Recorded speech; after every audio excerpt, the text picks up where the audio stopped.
Por eso cuando le preguntan a Gramsci acerca de las compatibilidades e incompatibilidades entre el cristianismo y el marxismo, Gramsci lúcidamente dice son incompatibles. No hay manera. Y cuando le preguntan por qué, él dice, porque nosotros queremos el paraíso en la tierra y los cristianos creen en el cielo. Entonces, todos los vericuetos y acomodos a través de teologías que buscan hacer compatibles ambas realidades, la ideológica de las propuestas marxistas del paraíso en la tierra y el cristianismo, que es nacer de nuevo, de lo alto, son incompatibles.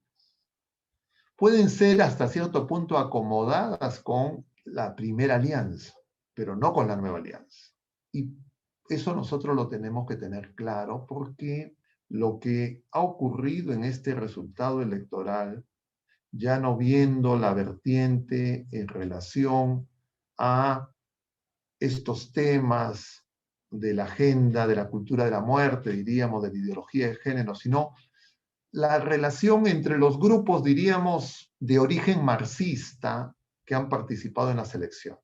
¿Cuál es la diferencia? ¿En qué se diferencian estos grupos marxistas? Que reclaman de alguna manera ser marxistas. Esos dos grupos representados, diríamos, los más característicos en Juntos por el Perú es el partido que es la coalición de Patria Roja, y no sé, otro Partido Comunista y algunos otros que llevaron a Verónica Mendoza. Esos grupos, diríamos, ya se han vuelto gramscianos. Son, diríamos, promotores del marxismo cultural. Para ellos no es lo más importante cambio de las estructuras económicas. Es un marxismo cultural estatista. Pero estos otros, no sé cómo se llama el partido, creo que Perú Libre, el que ha ganado las elecciones, son más bien marxistas más ortodoxos. ¿Cuál es la diferencia entre esos dos grupos? Es que los marxistas ortodoxos creen que la superestructura es consecuencia de la infraestructura, mientras que los gramscianos creen que más importante es lo superestructural y que el otro viene después. ¿Qué significa de eso, diríamos, en un lenguaje más simple, si es que algunos de repente confundo con esos términos? Marx señalaba que para que se dé la revolución se tenían que producir cambios en la economía, cambios económicos, más específicamente cambios en el modo de producción, más específicamente en las relaciones de producción, más específicamente en la propiedad de los medios de producción. Entonces la revolución consistía en expropiar los medios de producción de los capitalistas y dárselo, entre comillas, al pueblo, al partido. Esa es la propuesta marxista que se desarrolló a través del partido bolchevique en la Unión Soviética, en los países de Europa Oriental, que colapsó, ¿saben? También así empezó en China. La propuesta gramsciana es distinta. Gramsci dice que no es tan importante la infraestructura, sino la superestructura, es decir, la cultura. Por eso le llaman marxismo cultural.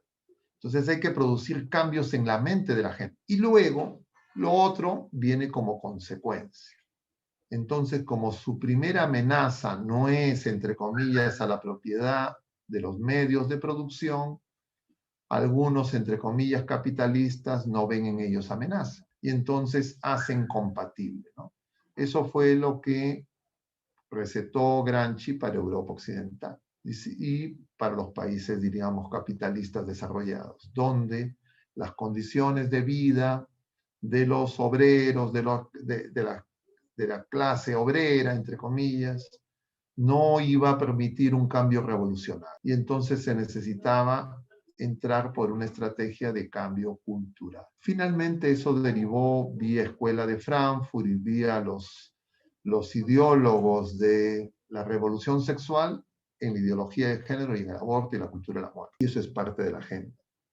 Entonces lo que se ha producido es el mismo enfrentamiento que se produjo en los 60.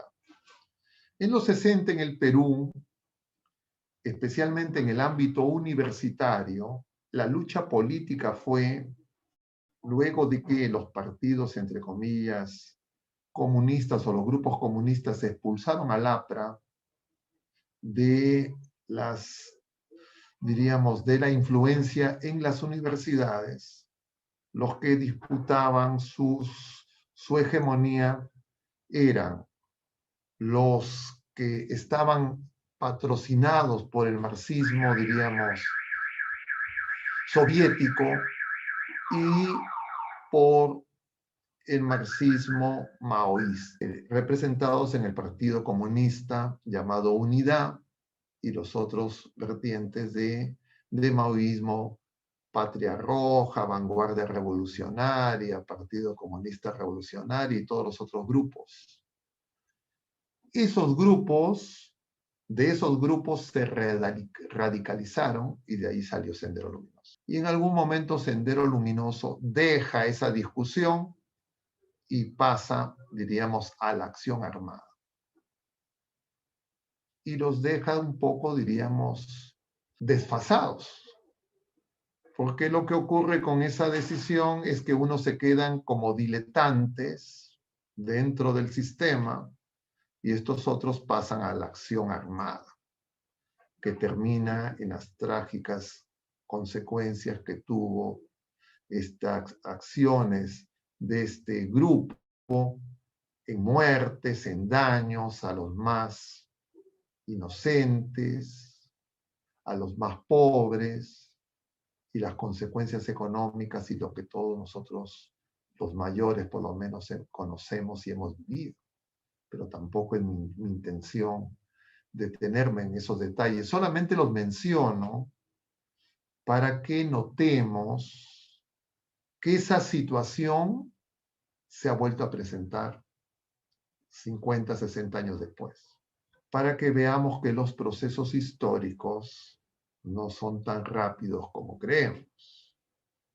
Pero la diferencia es que tenemos una juventud que, adoctrinada en el sistema educativo formal e informal, tal vez no tiene en estos momentos la misma preparación que tenían los jóvenes de la década de los 60, 70 y 80 para, diríamos,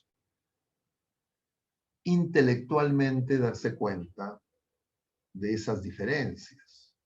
Entonces ahora nosotros tenemos una juventud y adultos también, como se dice también coloquialmente, social confusos. No se dan cuenta de las diferencias. Es como biomédicamente uno no diferencie si es que se trata de un virus, se trata de una bacteria, de un hongo, y diga todo lo mismo. Y entonces lo que está poniéndose en agenda es que en pocas semanas la gente, entre comillas, se tendría que formar sobre estos criterios, lo cual es muy difícil, humanamente hablando. Porque las instituciones que podrían tener esa responsabilidad no tienen interés en que la gente se forme, sino al contrario, que estén desinformados, más aún manipulados. Y entonces nosotros tenemos que darnos cuenta que nuestra responsabilidad es doble. Porque uno podría decir entonces, vamos a informar a la gente sobre estas cosas. Pero lo que sabemos, porque así se nos ha revelado, es que más que entrar en esa discusión, es decir, el Señor no fue a evangelizar a los celotes y a decirles, mire, dejen de ser celotes, sino les reveló la verdad. Y por tanto nosotros tenemos que volver a Jesucristo más que nunca. Y si es que llamábamos a hacer oración en la coyuntura electoral en la primera vuelta, ahora es mucho más urgente, porque si no, vamos a estar en profundas tinieblas. Nosotros mismos y las personas con las que nosotros interactuamos, no las vamos a poder ayudar. Porque ¿cuál es el peligro que ya se ha presentado en esta coyuntura de la primera vuelta en términos electorales y se va a agudizar en esta segunda vuelta. El peligro es que nosotros usemos los mismos medios, las mismas formas y los mismos estilos que los ateos, que los agnósticos y que los paganos. Y si bien es cierto, no significa que hay que ignorar cómo operan estos procesos. Nosotros tenemos que darnos cuenta que tenemos un tesoro, un don, la gracia, que nos da una responsabilidad mayor. Y por eso es que esta circunstancia, la prueba es más difícil.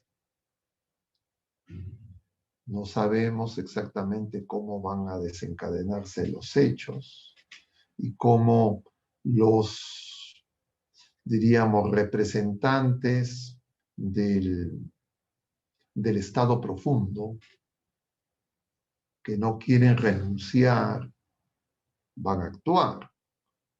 Pero yo a priori no pienso que, diríamos, si están los que están es porque el estado profundo así lo ha concedido, porque esas son cosas de la tierra.